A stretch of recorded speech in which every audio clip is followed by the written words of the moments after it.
Hello, and welcome to Message in the Middle with Marianne. We all know that life is hard, right? It's messy, it's unpredictable, but it can be wonderful all at the same time. My hope is that we can take a deep dive into self-development topics and explore life's lessons through book clubs, conversations, and interviews. And together, we can uncover the lessons that others have already learned to help us navigate this crazy, wonderful ride called life.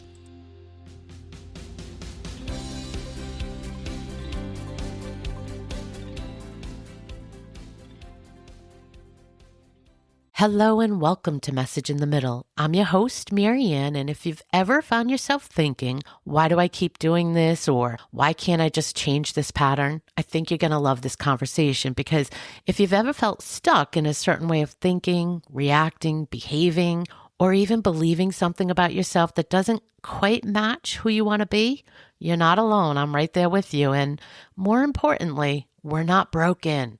And my guest today, Christine Brodmerkel, has spent much of her life exploring those exact questions. She's a clinical hypnotherapist, counseling psychologist, and a coach who helps people understand and work with the subconscious patterns that shape their lives.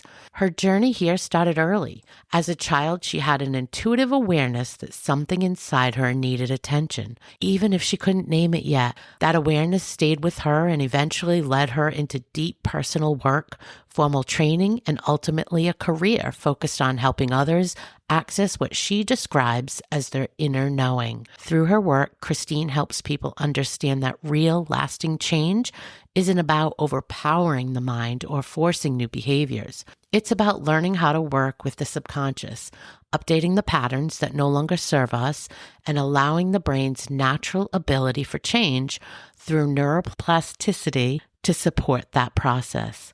In this conversation, we explore what it really means to collaborate with your subconscious instead of fighting it, how long-held beliefs can actually be updated, and why the feeling of, is it safe, might be quietly shaping more of your life than you realize. Christine, I can't wait to get into all of this, so welcome to the show. Thank you so much. I'm excited to have this conversation with you. So before we hit record, we started talking about a bunch of things, and I'm just so excited because, personally, I'm curious about some of these areas, but I do think many of us struggle with the same things. But before we get into sort of the meat of the work you do today, I want you to take us back to that child and that sense of awareness that you talk about having. Looking back now, how do you interpret that through the lens of all the work you do, all the training you've had, and all the experiences? Because I'm sure it looks different than it did way back when.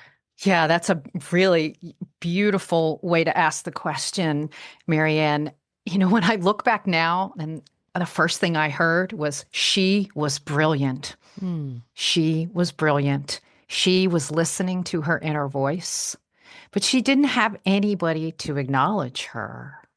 She didn't have parents who were curious about her inner world. And that was part of the trauma that I went through with an alcoholic mother who was an alcoholic from before I was born. And I had a workaholic dad. And the what I call my trauma was just chronic benign neglect. They didn't know they were doing it. It was partly the times, the 60s. And then I was alone in my world, but I could tell something was wrong. And I literally would hear, I need a doctor. I need a doctor. And my dad was a doctor. Wow. So it was a bit odd. I'm like, how do I make sense of that? Does that mean I need my daddy, or like, what's going on? I felt like something wasn't right. And I knew my world wasn't right because there was a lot of drama from the parents not getting along and their personal dysfunctions. So I just think she was brilliant to listen and to know it. And it guided me through the rest of my journey, wondering, how do we do this? I started pursuing all sorts of wondering about psychology and physical health, mental health, emotional health. And it's been like a wonderful building, I don't know, kind of like a waterfall, but more like a fountain, right? Just building and letting me continue to explore the world and myself and others. I feel like there's a uniqueness there because so many of us have a connection to ourselves when we're that young and who we want to be and what we want to be like. And it falls off along the way, right? The world gets busy and we make decisions that, for whatever reason, take us away from that. You didn't. Well, yes and no. Okay. And I was thinking about this, Marianne, because I had an inner drive. And I have to say, I do feel blessed that I chose some very alternative things to do with my life. And I felt an inner drive helping me be aligned to what I feel like is my higher self, my just the core essence of who I am. And I'm very proud of that. But yet I felt broken at the same time. And I feel like that's so universal with the people I meet. And it's really helped me understand almost how we're designed. Like there was a part of me that felt broken, that little girl. And I think it's more than just that little girl in the way I see people through my hypnotherapy lens. And I had the part that was well and organized. And so what I realized is I was gonna finally understood I'm using the well part to help the broken part. How did you get there to that realization? Just all the work. It is all the work. And I think one of the symptoms, I guess you could say, or the displays of the kind of, I don't like keep using the word trauma, but the result of my experience with my parents and however I came into this world was that I didn't have a good sense of myself. I was highly anxious in front of people. I could barely raise my hand in class.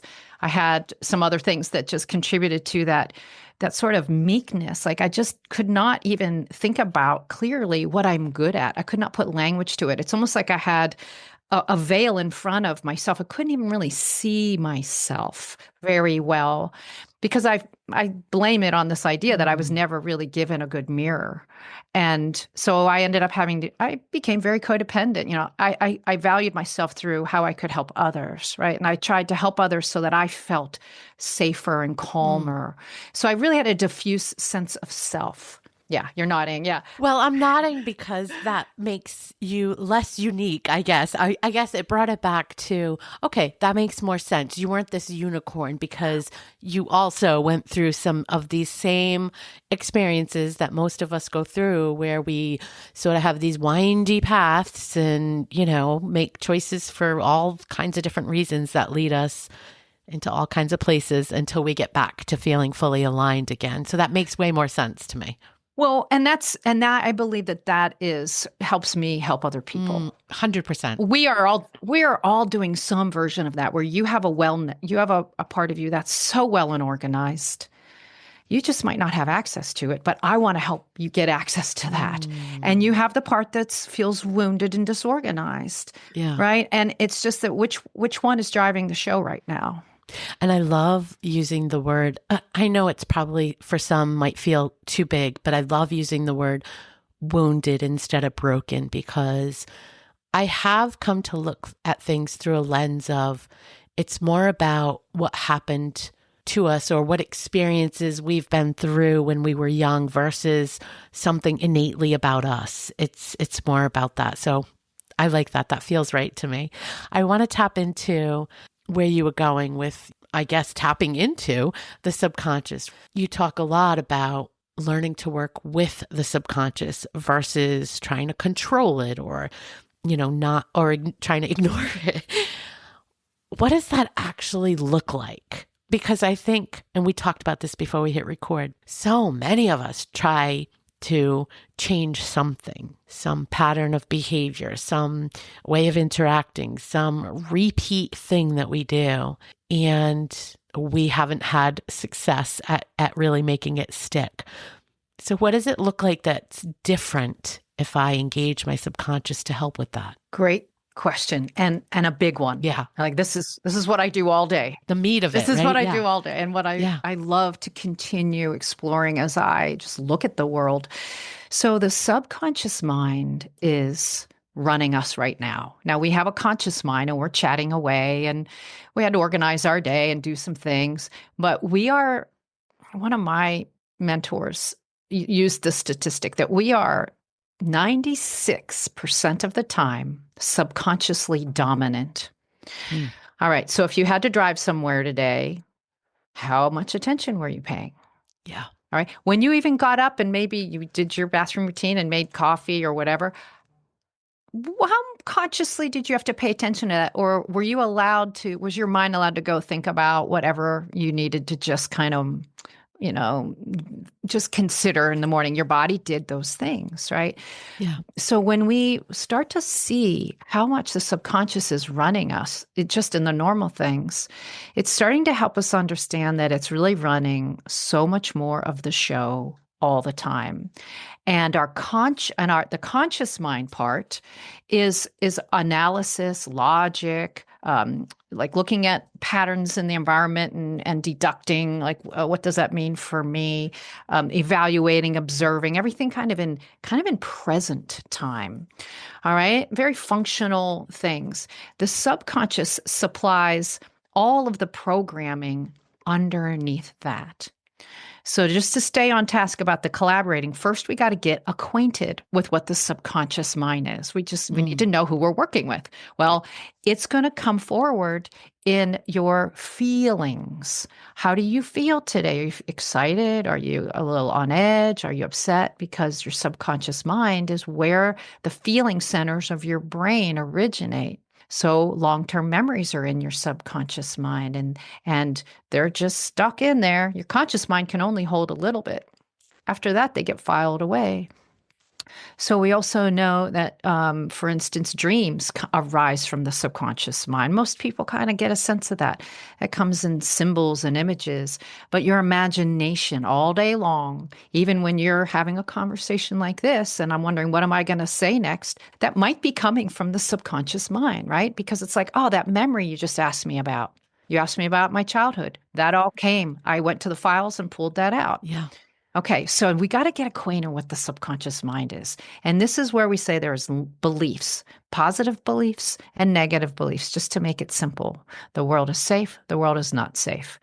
I'm good at crafts. I'm terrible at sports. Like, these are actually beliefs, and they got programmed in. And we can talk about that in a minute. But these are where your sense of identity is actually stored. So as you move through the day, or even while you're sleeping, this catalog of who you are, this archive of you and all your experiences rises up through to your conscious mind, and you act it out. All right. It's sort of like an app on your phone.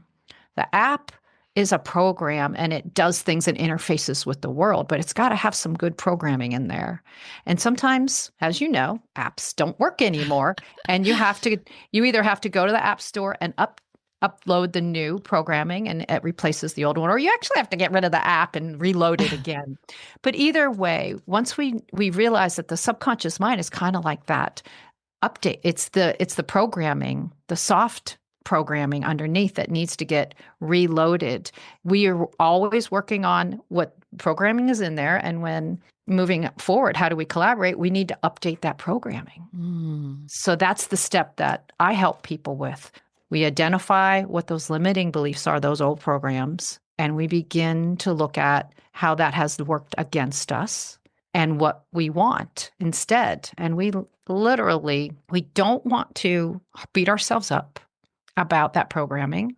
We might need to heal it, but what I like about collaborating with these programs in our subconscious is that you're not broken, like you said. These patterns were put in place to protect us, to help us, to handle a situation when you're in it, and they're just out of date. I really love this work because it's non-pathologizing, meaning it doesn't mean something's wrong.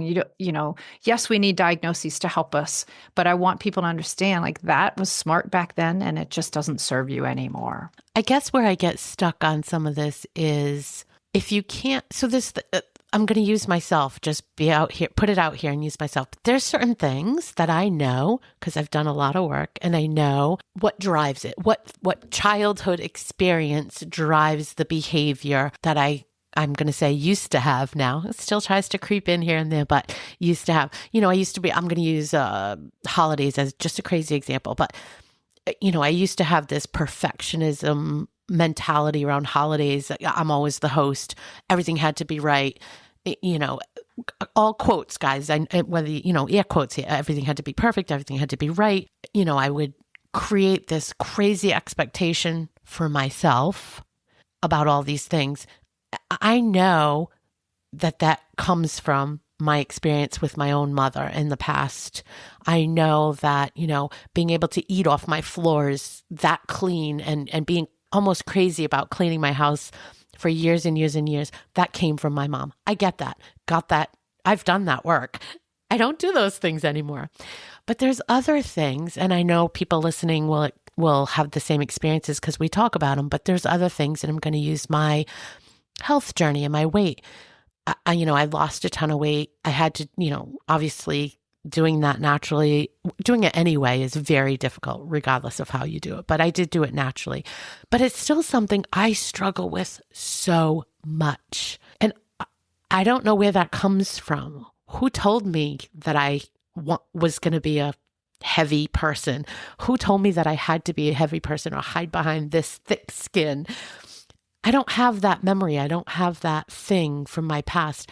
So how do you unwind it if you don't know what it is? Does any of that make sense? Oh, yes. All right. You got me in the zone what makes hypnotherapy powerful, useful, practical, and an important contribution to our wellness, right? So I just want to first say the cleaning the floor and the holiday perfect preparation, you were ripe to make that change. It was easily accessible. You had a motivation. You were working with your subconscious mind. Those were old patterns. Yeah. But they were not so lodged in and deep that you could not amend them, augment them, change them, delete them, update them. Okay. They were in the front file cabinet. I like that. Or an unlocked file cabinet. Well, exactly. And there is sort of there was a readiness that you had. Like there was other reasons in life. It's just like you were ready to do that. I would imagine that most people have had those kind of experiences. It's like, when, oh my gosh, I'm using my wellness to help my woundedness. Yes. Excellent. Yes. Yes. And so when it comes to these more difficult ones, and honestly, my clients come to me after they've tried a lot of other things. Yeah. And that's because, yes, these are back in the file cabinet, or in the file cabinet, just the file dropped underneath and you can't find it, right? Or the one that you lost the key for. Yeah. And the reason there are ways that you can lose things in the file cabinet is because the subconscious mind has layers and levels of depth that are difficult to access out from this state. Okay. So we use the process of hypnosis. Hypnosis is a process for you to access those file cabinet files, unlock some other drawers or look underneath. And your subconscious mind cannot make all that available to you during your waking life. Like that's just like overload. Like we cannot as human beings walk around with access to all that information. I don't believe we're designed that way. And that gets into like a bigger question of who we are, how we operate. And that actually starts opening up philosophical and spiritual questions. Like, why don't we know these things? What are we doing in this life learning about perfectionism or learning about our weight or our identity, right? Mm-hmm. So this part of the work I love is that these are questions that each of us have to answer on our own. But the tools and the process I provide helps people to explore that on a very deep level while also managing change in their current lives. So in hypnosis, we quiet the conscious mind, the one that's talking right now, and even the one that's just jabbering away when you're taking your shower or driving or observing people and making judgments. We quiet that part. And we start gaining access to this part of us that's always running in the background, always running. Not only is it always running, it's always recording, and it's always playing, and it's taking in everything. It's hard to explain that. That gets into those bigger questions of how does that work? Yeah.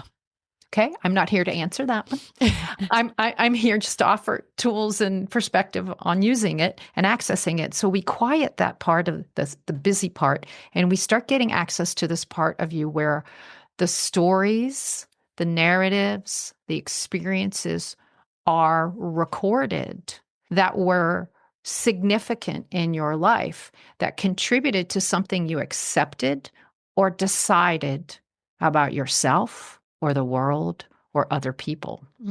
You saved that moment. And we can actually, we relax the body, we relax the mind, and you can tell my voice is changing because that's what I'm starting I hear you to going do. into that mode. Because it's a very special moment as we get. I don't want to get your listeners feeling like they're sleepy, getting too relaxed. But then we can begin to open up these file cabinets and look, and we can actually go back to childhood events that you don't get easy access to. They could have been difficult. But believe it or not, there's also some that have been very profoundly resourcing and fun and wonderful. But we can look at those wounded parts and we actually use the resourced parts and we can see, what did the little Marianne decide back then? What was so difficult about that? And we can then begin in that subconscious state to either neutralize that negative thing she decided about herself or about the world, neutralize it, or even like correct it and make it a positive in some of the techniques that we use as we then give new ideas to the subconscious mind. Now, one of the things that's fascinating to understand is that the subconscious mind doesn't, the way most of the people in this field talk about it, subconscious mind doesn't recognize time as anything. So that little Marianne who was thinking something about herself, her video is still playing right now. So she is bringing that forward, right? It's running all the time and it's influencing the way you see yourself, the way you see the world right now. So in order for there to be a healing, we have to go back and find that and listen to that and update it. And so it's no longer playing we want it to play something positive. Yeah. Like I'm whatever the positive thing is that you would want to feel about yourself, your body, your habits. So I have so many questions. Keep coming. So for those of us that have never been hypnotized before, again, I'm going to speak for me and know that the listener can relate. But there's a little bit of scariness to it. You're shaking your head, so you agree and understand that. Yeah. So of course my brain goes to I don't even know if I can put words to it, but sort of like, well, what if it changes me? Like, what if they plant something? What if, I don't know, some of them are silly, but that's where my brain goes. Yes. And that's totally a extremely common concern. And it's based in a lot of misunderstandings about hypnosis. And where that really comes from is, in my opinion, and that of a lot of people in this field, is it's a misuse of the fascination with hypnosis. So some people are aware of stage shows. Yeah. And stage shows is actually one of the ways that hypnosis got popularized, 100 years ago. And I'm not kidding. The funny thing about it is a very prominent stage show hypnotist became a very powerful teacher around medical hypnotherapy, right? So, but it's so entertaining and it's so funny that when you see a stage show of people just all of a sudden keeling over, stage hypnotists are trained to find people who are highly responsive. And so they pick them out of a crowd. And there are a very small percentage of people in the population who respond very quickly to suggestions. And you can just see it. And I'm not trained to do that. I'm a clinical hypnotherapist. So we don't do that. Yeah. And it is very entertaining. And they're very skilled. And I actually enjoy it immensely watching. And then the other thing, though, is that hypnosis is really misused in our culture. You'll see references to it. I just saw an ad for hypnotic eyelashes. What? Right? Yes. As if I put these eyelashes on me, I'm going to hypnotize you into thinking something about me, or I don't know. It's just misused in that same way, as if there's going to be a loss of control. Yes. And see, here's the thing, Marianne. This is I really want everybody to hear this, because I'm teaching you. If we were working together. Yeah. And I tell all my clients this. I want to give you more control over your mind. That is what hypnosis offers you, is to, instead of your subconscious mind saying, I can't do this. I can't do this. I'm sick. I'm poor. The world is scary. Though that is your mind telling you things, and you just act on it. I want to help you plant positive, empowering, healthful, helpful ideas about yourself in your mind. And I don't plant them in your mind. You take them and put them in your mind yourself. And one of the reasons why is that the hypnosis we use in clinical hypnotherapy is not so deep that you are out like a light switch. Now, that can be used for things like medical anesthesia.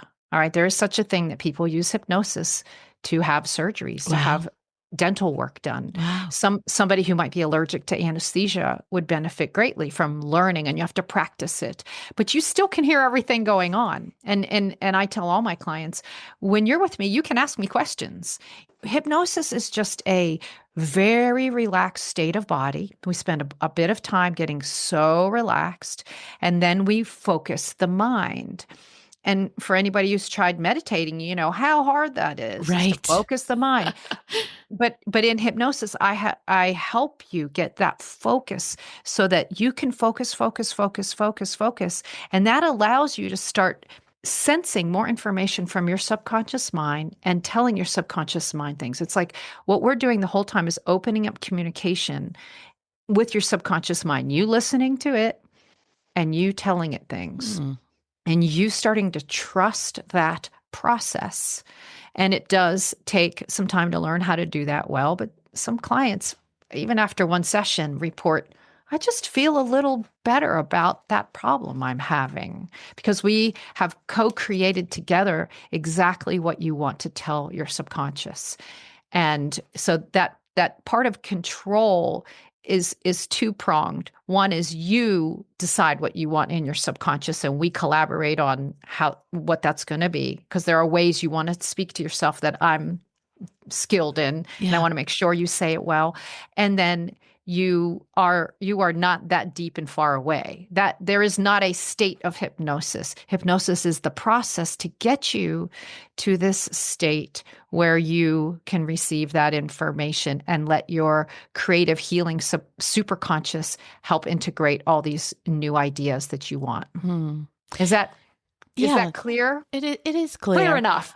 It's clear enough. I think that my logical brain still thinks, like, because you said, like, I would never, this is what so I could go to the extreme and be like, well, what if you pick what if you pick somebody that doesn't have as good of an intent? Or you're saying they still can't. You're saying somebody couldn't go into a hypnotist off the street and that hypnotist couldn't say, anytime you hear the word black, you're gonna punch somebody in the face. That's not real life. That couldn't happen. Is that true or false? Okay, good question. So I want to say two things I might have more than two, but one is if you're working with a hypnotherapist, check their credentials, first of all. That's very valid. Yes. Yeah.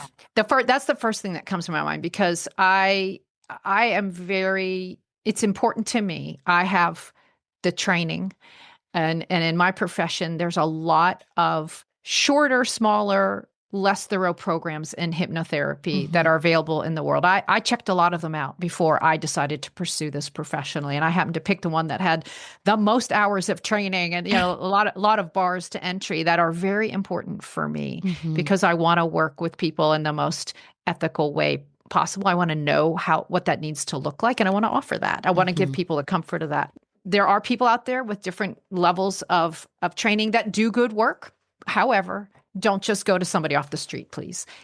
Really check your... That's fair. Yeah. Check. And the other thing is, yes, there are powerful suggestions. There can be powerful suggestions. So you want to find a way, you want to work with somebody who is going to collaborate with you, and you're not going to, in my opinion, the command like that, the funny one you're saying about, you hear the word black and you're going to punch somebody. It again, that may be when somebody's in hypnosis, they will do that kind of thing. But when they come out of hypnosis, that's not what's going to happen. That is more of a stage show type of thing. Okay. However, when we're working with the subconscious on something that is really important to you and to your healing, we're working on a much deeper level, because we're engaging parts of you, your subconscious mind, but also what we call the superconscious mind, which is your creative healing intelligence that feels it's part of the subconscious. We get access to it when we go through hypnosis, but that part of you is, in my opinion, hard to name, describe, label.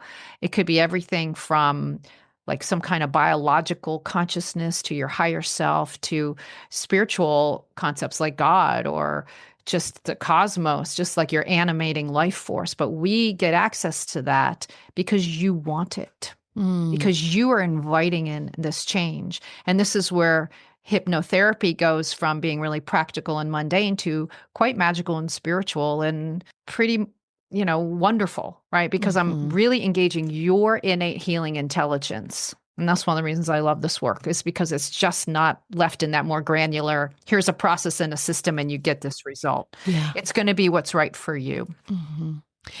And you said that for some people, they notice after one session, I guess is the right word, because I was going to ask you that. So for someone listening that's interested, do they have to anticipate working with somebody for 3 years, for, 2 sessions? And again, I know that we're generalizing.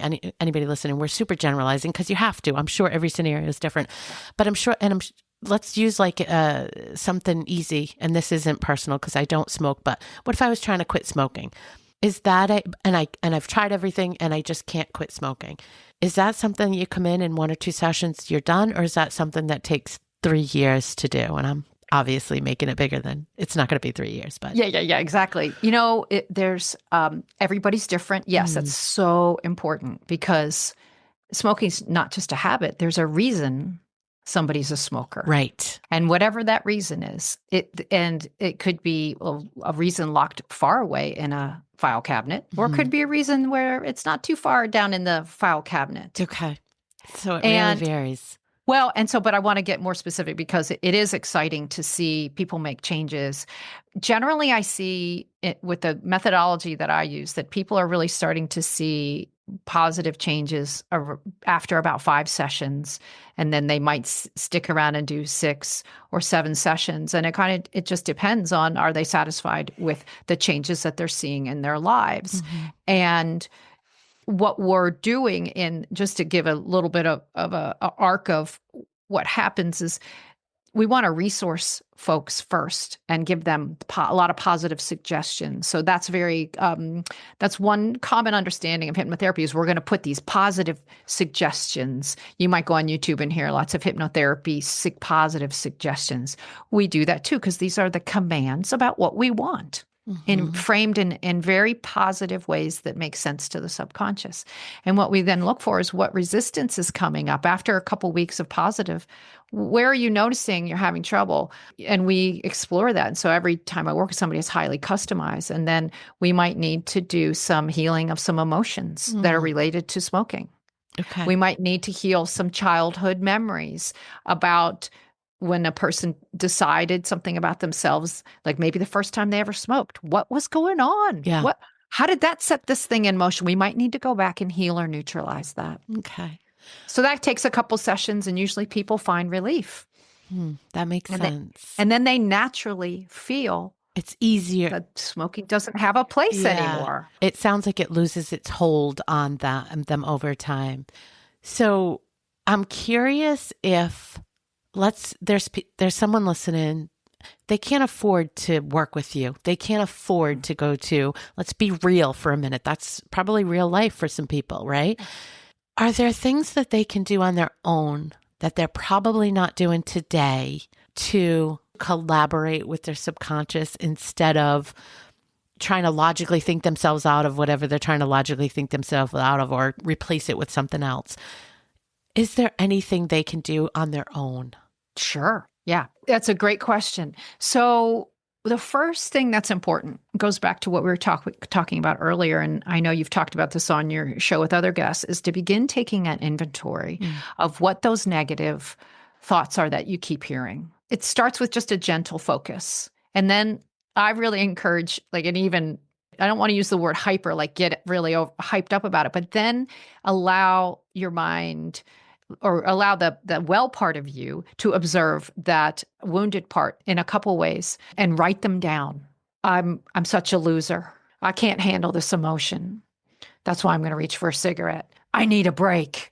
Like you're just going to start hearing yourself and what those, like when I was that child saying, I need a doctor, like I need help. Yeah. I want you to start noticing those. Okay. And right away, start a little journal. Put it somewhere handy that you can just keep adding to this. And this is not to make you feel bad. Okay. This is to help you excavate the programming that's running in the background. Your app is running in the background, bringing this forward. Let that well part of you begin to take the inventory. Feel empowered by doing this. This is a stroke of empowerment that you can now hear those programs that have been at play. And once you start, it can snowball in it's kind of intense and it might freak you out how much negative stuff you might be telling yourself. Yeah. But honor it, put it on your altar and say, okay, now that I know. So the other is not just the words, but notice the emotions. That might be a separate column. Oh, I just got angry. I reached for a cigarette, or I'm exhausted. I reached for my cigarette, or this task, I reached for my cigarette. Okay. Just because those are emotions, and name the emotions: anger, overwhelm, feeling hopeless or like a victim. Just start noticing those, right? And inventory that. So now you've got some really good raw data. But you've done more than that. You've started empowering yourself and you're starting to do what we call differentiation. You're starting to set this problem a bit away from you. The one who has done all the observing, who's that? Who is that well person that's done this observing? And really honor that person. And that can begin creating the strength that you need to start challenging those associations and challenging the behavior. So as you begin to look at any of those individual thoughts or behaviors, you might take one a day or just look at them when you feel resourced and well enough. Like, where'd that come from? Oh, that was my, this person in my life. Maybe I learned that from them. And just begin the gentle exploration. You could sit down and journal about it. Journaling is a way to access the subconscious mind, understand what happened to that, how that came into form, have compassion for yourself. And you then take some time and start writing. What do you really want to have instead of that? Right? The words "I'm a loser" just came up. So I'm thinking, oh, well, that's a tough one. That's heavy. That feels really big. But and you'd let your mind, you might even sit and just go, wow, who said that in my life? Who said those words? And just explore that. What do I want to say instead? No, I rise to the challenge. I more and more I realize I'm a winner. Wow, I've won in other ways, so I can win in this way. And use that for a while. Use that as your affirmation. All right. And I'm not going to say that that's going to heal your smoking, but you're on the journey to feeling that empowerment. And that helps you start taking more control over yourself instead of feeling like you are being used by the cigarettes. I love that. I love that. And again, I don't smoke, but I have my own demons to deal with, but that was a good example because it was very tangible for people. So I love that. It is really, that's a great one. Yeah. So what would you say to the person that is listening, that is doing the work, looking internal, becoming more self-aware, trying to build that self-love and that alignment? People who are trying to be their best selves, where they feel the best, they feel the most alive, they feel like they're leaning into the things that light them up instead of the things that have drained them over the years. Do you have any advice for that? Like people on that journey who are just sort of trying to get there and not quite figured it out yet. What advice would you give them? Keep going. Don't give up, first of all, because we, in this culture, maybe the world around, have been programmed to be externally motivated a lot, responding. And I know this is a really gross generalization, but we respond to the world around us. Even those of us who might feel very successful and have an inner drive, we're still responding to the world around us. It's kind of some primary programming. Yeah. Contribute, have families, we're all motivated from the outside. And that often is really confusing when you really, especially back to your, in the middle here, you're starting to realize, when you're in this midlife, why am I doing that? Why am I doing that? And we begin to slow down and realize, wow, I want to become inner directed, have that locus of Mm. inspiration from truly inside myself. I want to do this for me. Who am I, as a matter of fact? Yeah. And it's time, because we've experienced that outside kind of responding to the outside world. What about responding to the inside world? And it is worth the journey to continue to recognize how that motivation from the outside spurs us on from the moment we wake up to the second we go to bed. And it's not just about picking up some crafts and doing some things for yourself. It's really about turning inward and getting to know, just like we were talking about with this quitting smoking, just taking that inventory of who you are and what's been running your programming, that the wounded one, and what is that well part of you say, and to start giving more airtime to the well one Yeah. who, and finding practices and time to let that well one become more and more dominant, and to continue to really truly disidentify from all those negative words. I can't tell you how heart-wrenching it is when I see people really believing all that negativity, and I've been one of them. Hmm. It's come from the crucible of my own life. It's like, wow, that is not you. That is a product of your programming from your culture, from your family, from your ancestors, Mm. from the way you perceive yourself. You have a choice to see yourself a different way. And there's so many practices to do that, but just separating that out and stop identifying with the negativity.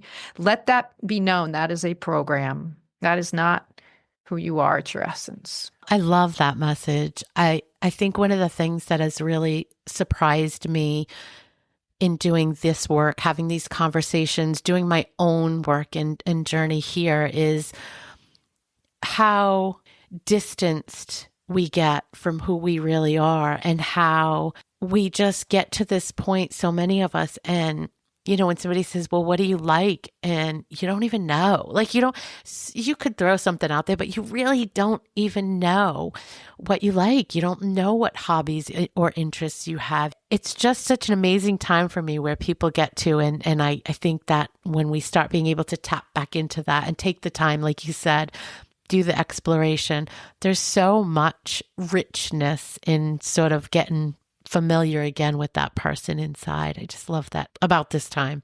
Yeah, that's beautiful. Something you said about you used to be that person that sort of had those negative thoughts. Do you have any advice? We probably all have people in our lives, maybe it's ourselves, maybe it's somebody we know, who, the negative Nellies of the world, who operate from a worst case scenario always. No matter what, it's always the worst case scenario. I know I have somebody very close to me in my family that's that person. And it drives one of my sisters crazy. You can't change that person. So what advice do you have for the people that are living with, quote unquote, living with that person? Do you have any advice, since you were one of those people yourselves? How do you deal with those kind of people? So it's our own reaction that bothers us, Mm. and it triggers us, Mm. right? Mm-hmm. They're doing their life, you're doing yours, but you're letting that experience that you're having of somebody else hit your stuff. Yeah. Or wish that it was different, but yeah. Okay. And that's a direct quote from Michael Singer, The Untethered Soul.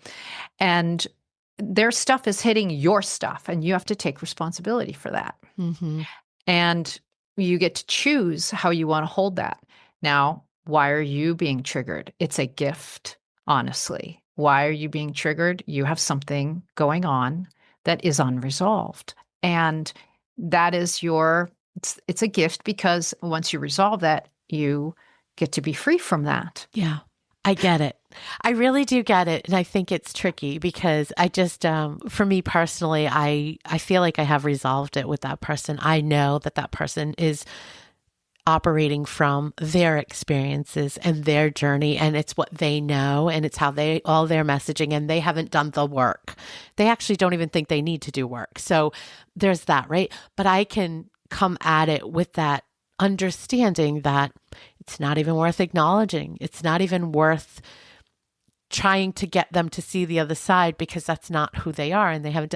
And the sister of mine that it drives nuts is not there yet. She's always at it. Like, why does you? So I get it. You're right. It's really, you can control, it's like everything else. You can control how you react, but you can't control everybody else's. So yeah, it's fun stuff. People are interesting, aren't they? They are. And it's very deep too, Marianne. I just want to add one addendum to that, which is when we begin to turn that locus of control inward, you get to choose, how upset you want to be. You get to learn how to run your life. And that is really, in my opinion, one of the goals of this life. It's a gift. Is to learn how to do that. Yeah, I agree. Love that. Is there anything that we didn't hit on that you want to get out there? I think we had such a great conversation, and it was so fun exploring all these things. But is there anything I missed? I have so much I'd love to talk about. But I think that's enough talking. Let's just let it land. Okay, we'll do that. Maybe we'll come back and revisit a different topic at another time. But such a great conversation. Where can people find you? Where are you most active? My website is just where I am. I don't have time to do a lot of other action. Same. My action is in my sessions with my clients, but my website is Christine Brodmerkel, hypnotherapy.com. And we'll put it out there. We'll put it in the show notes for people. Perfect. I know it's a mouthful of a name. Yeah. Thank you so much for joining me today. Such a great conversation. Thank you. I really appreciate being here and all your awesome questions. Same. Thank you. Thanks so much for listening to today's episode of Message in the Middle. I hope you found something in this conversation that reminded you that you're not alone and that midlife isn't about winding down. It's about waking up. You're not done. You're just becoming. If this episode speaks to you at all, please share it with a friend who needs to hear it. And if you're enjoying the show, I'd be so grateful if you could take a moment to leave a review. It really helps other women find this community and this podcast. Until next time, take care of yourself.